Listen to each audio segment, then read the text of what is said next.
Hola Jorge, buen día, ¿cómo está usted? ¿Qué tal? Buenos días. Bien, bastante bien.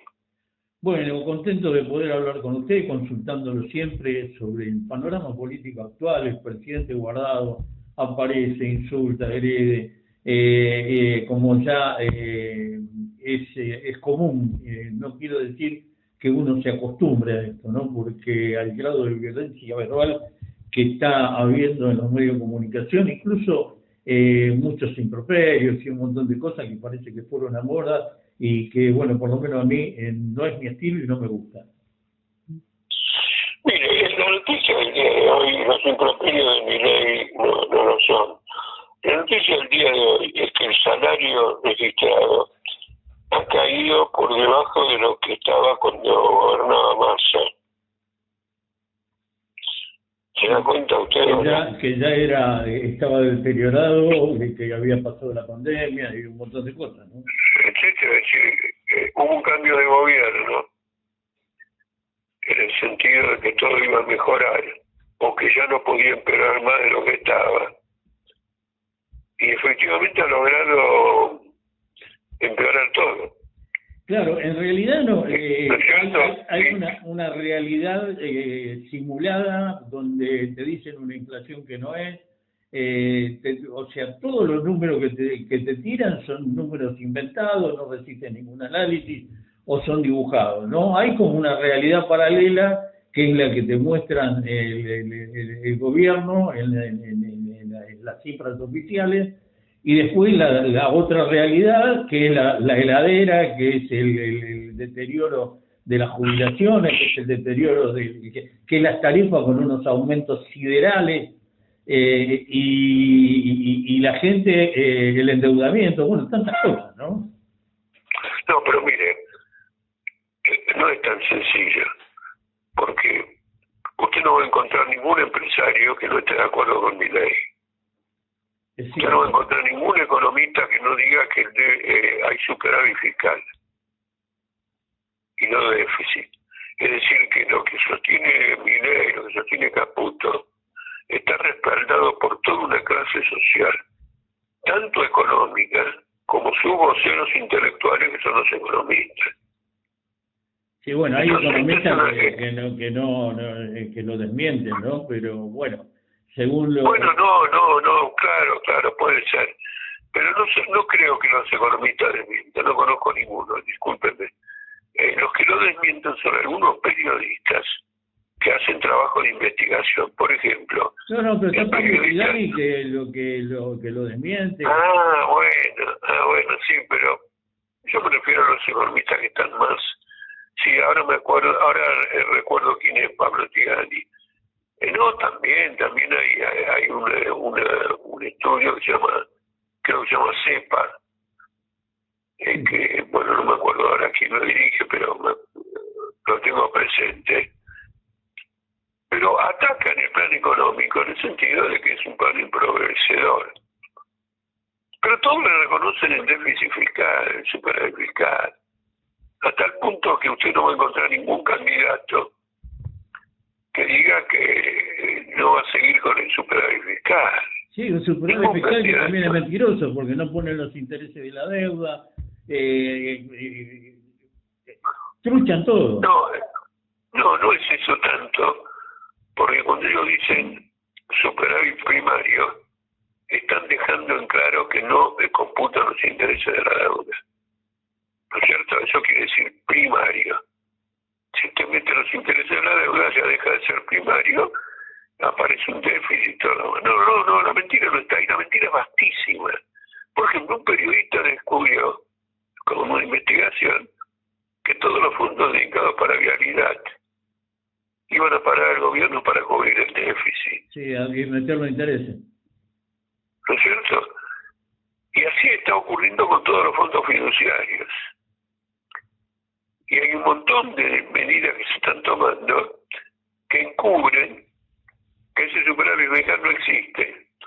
Más allá del hecho de que ha habido un corte fantástico de prestaciones sociales y de todo tipo, de salario de los empleados públicos, etcétera. Es decir, yo pienso que estos economistas y los voceros intelectuales de los grandes capitalistas entienden que hay un déficit fiscal, pero se hacen los tontos porque dicen, no critiquemos el gran corte que se ha producido contra los trabajadores, por ejemplo, en las jubilaciones. El mayor corte es en las jubilaciones. Entonces, el gobierno está acompañado por todo un grupo, todo un sector económicamente poderoso, con acceso fuerte a los medios, etcétera. No es una locura de Milei. Es decir, acá pongamos las cosas en claro, porque si no, vamos a estar apoyando a candidatos alternativos a Milei, que no van a cambiar nada como no cambió nada Cristina Kirchner con Alberto Fernández. Y así sucesivamente. Como no iba a cambiar Scioli si le ganaba Macri, y no cambió Macri y nada. Es decir, acá hay que ver que en este momento hay una operación política de recambio que está siendo presentada en distintos lugares con mayor extremismo o mayor moderación, pero que le señalan al gobierno y le señalan al sector vinculado al gobierno que este gobierno va a chocar contra una pared muy fuerte, entre las cuales figuran una eventual incapacidad para pagar la deuda o un descontento popular extraordinario, porque la noticia del día de hoy, vuelvo a repetirme, los salarios están por debajo del nivel de noviembre de 2023. Sí, no hablemos de la gente que está en negro, que ya no de la gente que está en negro, claro, de los monotributistas y todo lo demás, y lo que han perdido. Un golpe para las jubilaciones futuras, ¿no? No, las jubilaciones futuras, si sigue esto, va a ser eliminado, y esto ya estaba en la cabeza del kirchnerismo también. Hay un consenso mundial en que las jubilaciones ya no pueden ser pagadas. Ya no se podían pagar antes de la guerra, y ahora con esta guerra mundial. Y no pueden ser pagadas porque se quedan con la plata de ellos, porque el trabajador produce riqueza. No, claro, no pueden ser pagadas. Por eso le digo, eso es lo que dicen los voceros oficiales. Y por lo tanto, como tienen el poder, tienen el gobierno, van a cambiar el sistema, van a llevar a cifras muy altas, 70, 75 años de edad para jubilarse, y van a poner fondos privados para los que quieren jubilarse antes o para los que quieren tener una jubilación mayor o relativamente mayor. Entonces hay una política mundial, escúchame lo que digo, mundial de destrucción de las jubilaciones, porque tampoco corresponde enchufarle a Milei lo que es la política del capitalismo mundial, porque Milei es un representante del capitalismo mundial en la Argentina. Claro, claro. Quiero que yo me empeño. Acá la cara visible. Claro, yo me empeño. No, la cara visible también es Alberto Fernández. No, Alberto Fernández subsidia. Está ahora, el que está es Milei. Claro, pero importa también decir Alberto Fernández también, no importa. Hay que decirlo porque hay que mostrarle. Y ahora, ¿cómo ve la... Pero perdón. Sí. Hay que mostrarle, es el deber del militante político, a los trabajadores, a la población, cuál es la situación de conjunto para que la aborde adecuadamente. Por ejemplo, han entregado todo. Luego, por ejemplo, el proyecto ese de Vaca Muerta es una iniciativa de Cristina Kirchner y Kicillof. Estatizaron YPF para facilitar el desarrollo de Vaca Muerta y entonces echaron a Repsol e hicieron un acuerdo con la norteamericana Chevron. La idea de ese momento era tener gas barato en la Argentina, ¿no? Exportar gas barato.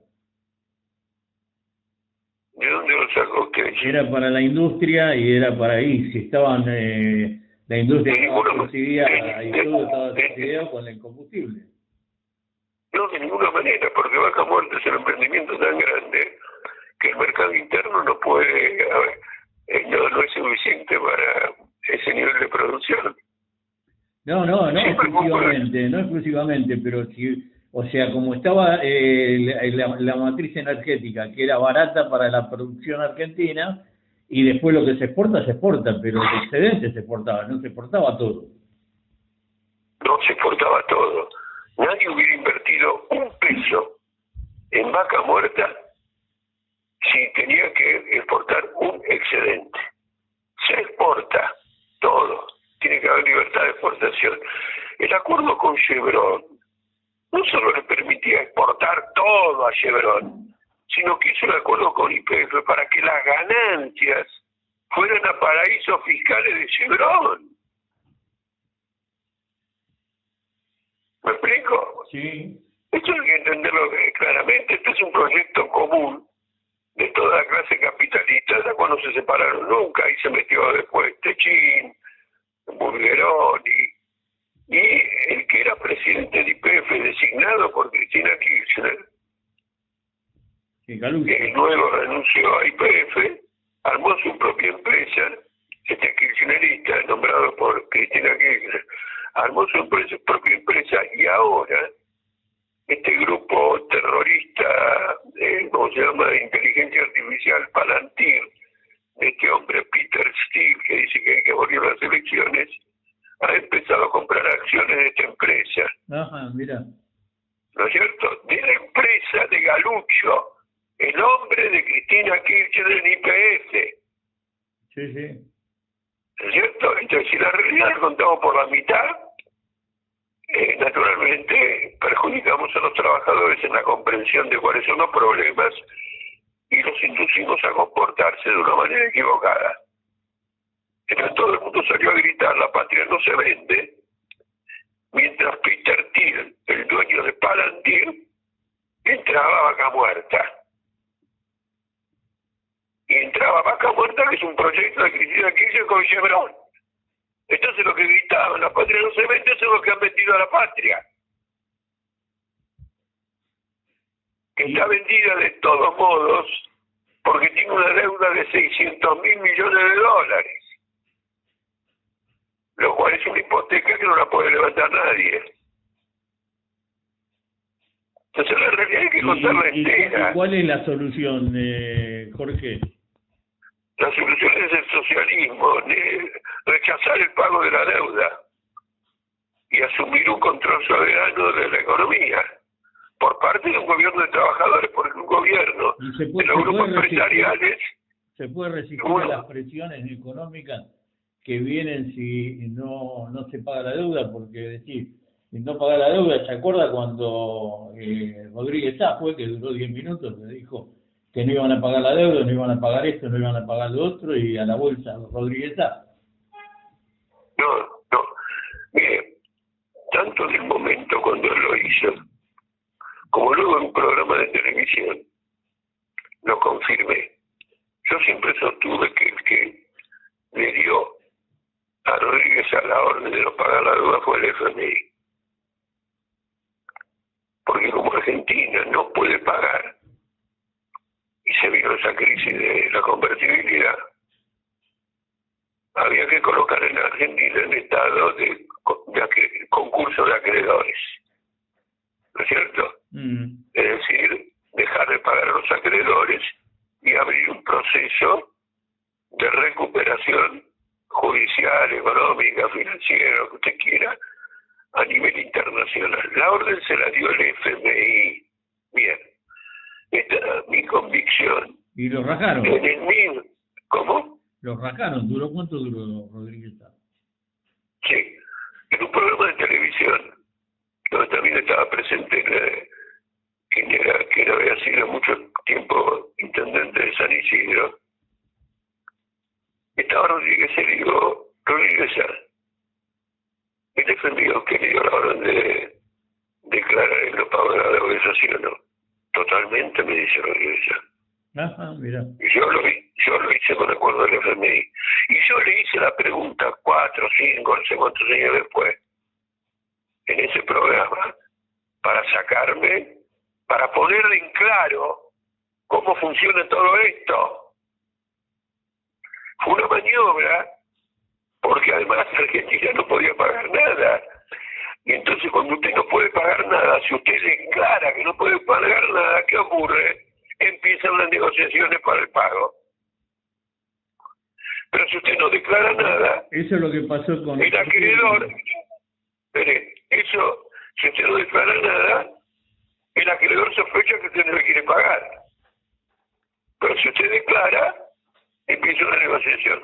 Fue la que hizo más adelante Néstor Kirchner. con la química y todo eso. Con la quita y con el agregado de los bonos del PBI, que bien calculados eran más o menos lo mismo que había dejado Rodríguez. Porque mire, le quiero decir lo siguiente: la deuda argentina tenía un nivel en el último año de la Rúa. Como vino una crisis, Cavalli y Sturzenegger negociaron con el FMI 2 préstamos en ese año, con lo cual la deuda se abultó en los últimos meses. Cuando usted va a negociar después, mira, una quita y dice, claro, pero yo te abulté la deuda a tasa de interés fenomenales.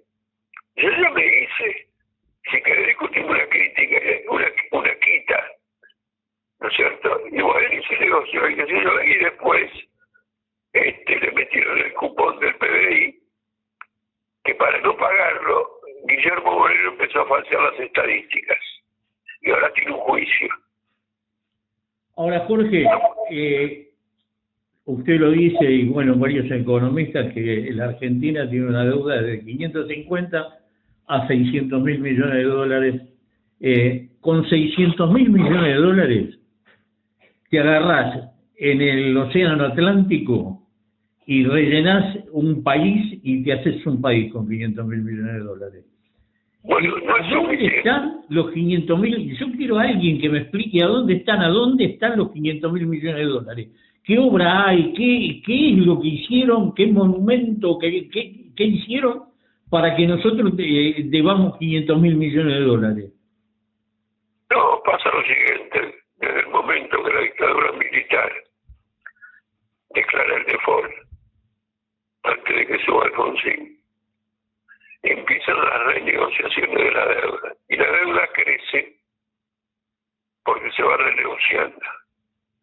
Pero no quedó mango, ¿no? O sea, crece la deuda, pero plata no hay obra, no hay nada. Entonces, si Bueno, es plata, bueno, usted tuvo todos los gobiernos, desde esa fecha hasta ahora, tuvo todos los gobiernos que usted quiera.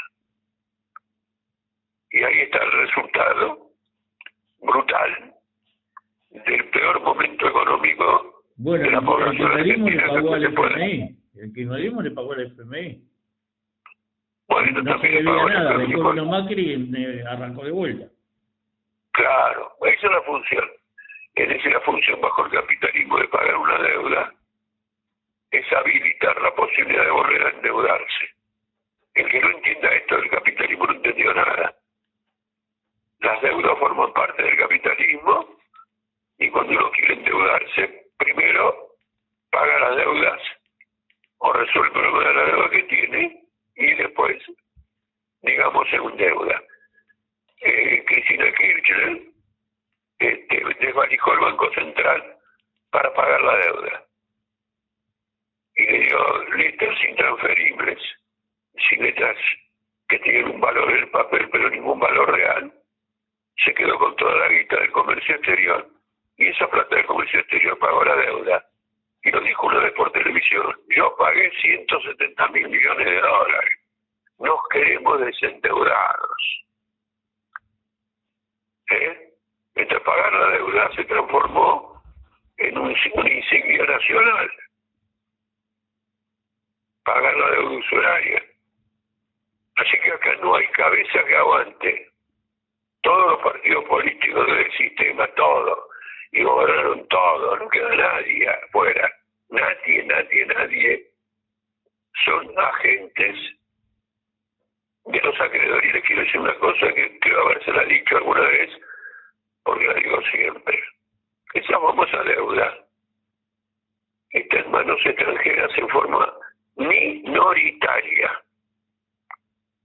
está en menos en un 35% en manos extranjeras. En un 65% está en manos nacionales, es decir, de los capitalistas de este país. Mira. Los que nos saquean a nosotros son nuestros conciudadanos. Epa. ¿Está claro o no? Bueno, y después dicen, y después viene Jorge Macri de la capital y ataca a los ocupas. Los ocupas son los acreedores de la deuda argentina que vive en el país y que han ocupado el país. Son ocupas. Limpian todo lo que hay en la casa, se quedan con todo. Claro. Y bueno, hay 600.000 millones de dólares en paraísos fiscales de argentinos, ¿no? Claro, de diversa clase, naturalmente siempre. Yo una vez planteé esto en un programa de televisión y alguien que estaba me dijo, sí, es verdad, yo compro deuda argentina. Pero un muchacho, sí. Bueno, ¿cuánto tendría? Monedas. Este no es el problema. Es un gobierno que vive pendiente, el país vive pendiente de las licitaciones de deuda. Yo lo que me preocupa, porque yo escucho a usted, a varios dirigentes de izquierda y a otros dirigentes que hacen el planteo y dicen, no pagamos la deuda, no pagamos esto, no pagamos la otra, pero ¿cómo enfrentamos eso? ¿No? Porque yo también estoy de acuerdo en lo que dice usted. No, pero cuando digo no pagamos la deuda, me refiero a esta deuda financiera, porque todo el mundo que compra algo en cuotas tiene que pagar la deuda. Nosotros también la vamos a pagar. Si nosotros importamos maquinaria de Estados Unidos y no la tenemos que pagar al contado, la pagamos a crédito, vamos a pagar esa deuda. De lo contrario no podemos importar nada. Claro. Pero en cambio, la deuda financiera no está vinculada a un crédito de importación. No, pero te cierran los canales, el Fondo Monetario, te cierran todos los canales, te bloquean y le vas a vender o le vas a comprar a Magoya. Bueno, ese es un tema complejo porque hay 3 países que son los más endeudados del mundo. Estados Unidos. No solo en volumen, sino también en porcentaje. Estados Unidos, Japón y China. En el siguiente orden: primero Japón, después China, después Estados Unidos. En el caso de Estados Unidos, esa deuda crece a una velocidad fenomenal. ¿No es cierto? Ahora ya está en el 130% del PBI. Claro, eso es lo y el pago de la deuda es casi igual que el pago de las jubilaciones. Como ellos tienen el dólar, la cuestión afecta, no es que emiten, obviamente que emiten, pero eso es jodido porque es la moneda internacional. En un momento determinado todo el mundo va a vender dólares y va a ir a comprar oro. Al ver que se devalúa la moneda. Ya pasó eso, lo que pasa es que ellos tienen, van, secuestran al presidente de Venezuela, se quedan con el petróleo, van, le hacen una guerra a Irán, le afanan los barcos. Por eso, quiere decir que el capitalismo ha estallado, porque la guerra es una expresión del estallido de las contradicciones de la sociedad. La clase que gobierna no puede hacerlo como lo venía haciendo, y entonces recurre a una medida extrema. Apelando a esta medida extrema, a Trump le va muy mal con Irán. Porque los 2 portaaviones que Trump tiene en el Mediterráneo y en el Mar Arábigo, los marineros se han sublevado. Porque hace 250 días que están encerrados en esos 2 portaaviones. La comida es mala, el agua no es sana, y le mandaron y la gente se tira de los portaaviones al mar. Es decir, que la flota norteamericana está en estado de insubordinación. Menudo. ¿Usted vio la película El acorazado Potemkin? No. Bueno, es el caso clásico de la insubordinación en un barco, en un acorazado del zar, en el puerto de Odessa, que da paso a la revolución de 1905 en Rusia, que antecedió a la revolución del 17. La sublevación de una tropa es un hecho gravísimo. Y sí. Pero no ha llevado a la desesperación. El país más rico del mundo no puede darle de comer ni puede hacer rotar. Nadie quiere ir a servir a la patria. No puede rotar porque están tantos meses en el mismo grupo dando vueltas por el mundo, instalados en un lugar. Es una anomalía. La población, no, como se dice, el plantel militar tiene que rotar. Tiene que venir tropa más fresca, las antiguas se van a su casa. Lo que está mostrando es la decadencia, ¿no? Porque este es como el gigante que le pegaron una piña, ¿no? Después le entran todas. Y a este se ve que ha perdido poder, ¿no? Porque le borraron todas las bases de Medio Oriente, le pegaron a un par de portaaviones, le dieron también. Y está amenazando y haciendo cosas, y parece ser que los otros son también bastante fuertes, ¿no? Claro, no, bueno, defienden su país. Ahora, que usted decía, bueno, ¿qué pasa si no pagamos? ¿Qué sé yo? Brasil paga todo. Y el otro día estuvo a punto de sufrir algo grave, que era la decisión de Trump con países aliados de sobrevolar Brasil con aviones que portan aviones nucleares. Desperfectos de último momento, según la información oficial, postergaron. Era una advertencia a Lula para que rompa con China. Mira. Así que usted ve que la cosa se está poniendo brava, y frente a una cosa que está poniendo brava, hay que unir, nos tenemos que unir en una perspectiva para las grandes mayorías. ¿Y terminar cómo, con que cómo la analiza el avance de la derecha en América? Vamos a ver, porque el avance de la derecha se inspiró mucho en el avance de Trump. Y Trump está sufriendo un golpe contra otro, un golpe tras otro, y él responde incrementando la represión. Entonces él está buscando una confrontación. Estados Unidos está al borde de un choque interno impresionante. Sí, pareciera que sí, ¿no?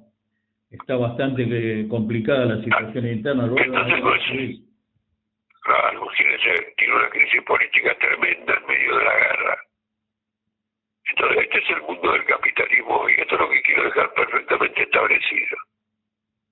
Ahora, Jorge, la izquierda está, bueno, hay un sector de gente bastante importante que está empezando a mirar a la izquierda, ¿no? Estamos viendo el crecimiento de Miriam Bregman.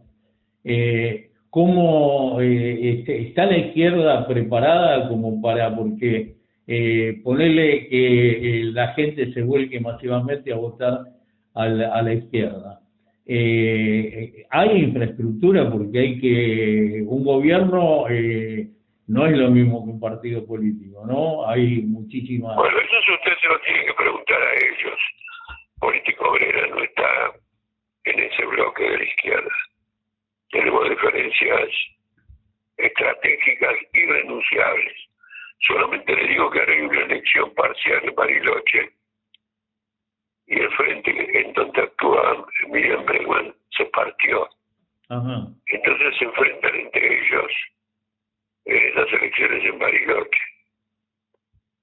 Y bueno, de modo que no es para lamentarse o felicitarse o nada. Es lo que tenemos que ver es la realidad objetiva, ¿no es cierto? Es una fuerza política completamente incapaz, claro, que ha abandonado todos sus principios, todo su programa, apenas advirtió que subió en las elecciones, para poder juntar más votos con la idea de que si un izquierdista se derechiza tiene más votos.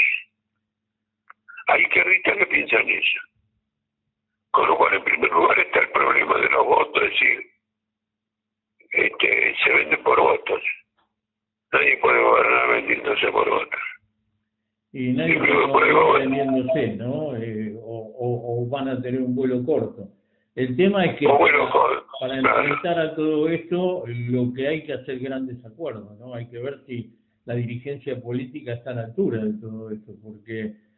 Nosotros hemos presentado un programa frente a esta situación en respuesta a algo que era un gran retroceso que presentaba la fuerza de William Bregman.